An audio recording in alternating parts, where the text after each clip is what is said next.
రోజు గంటల తరబడి పూజలు చేస్తున్నారా? తీపి మాటలతో అందరినీ ఆకట్టుకుంటున్నారా? కానీ మీ మనస్సు ప్రశాంతంగా, మీ గుణం మంచిగా లేకపోతే ఆ పూజలన్నీ దండగేనంటున్నాడు వేమన. అసలు దేవుడికి కావాల్సిందేంటో ఆయన మాటల్లోనే వినండి. పూజ కన్నను ఎంచ బుద్ధి నిదానంబు, మాట కన్నను ఎంచ మనసు దృఢము, కులము కన్నను ఎంచ గుణము ప్రధానంబు, విశ్వదాభిరామ వినురవేమ. బాహ్యంగా చేసే ఆడంబరమైన పూజల కంటే ప్రశాంతమైన, నిలకడైన బుద్ధి కలిగి ఉండడం ఎంతో శ్రేష్టమైనది.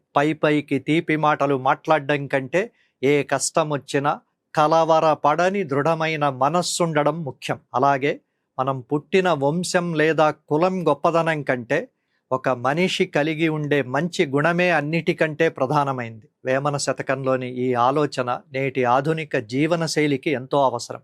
ఈ రోజుల్లో దేవుడి పట్ల భక్తి అంటే గుళ్ళు తిరగడం, సోషల్ మీడియాలో పూజల ఫోటోలు పెట్టుకోవడమే అని అనుకుంటున్నాం. కానీ రోజువారీ జీవితంలో కోపం, అసూయ లేకుండా స్థిరమైన బుద్ధితో ఉండడమే అసలైన భక్తి. పైకెంతో మర్యాదగా మాట్లాడి లోపల స్వార్థంతో ఉండే మనుషులు మనకు సమాజంలో రోజు కనిపిస్తూ ఉంటారు. మాటల వలకబోత కంటే ఎంత కష్ట పరిస్థితుల్లో అయినా తట్టుకునే దృఢమైన మనస్సే మనిషికి నిజమైన బలం. ఈనాటికి సమాజంలో హోదా, కులం, కుటుంబ నేపథ్యాన్ని చూసి గౌరవించే ధోరణి ఉంది.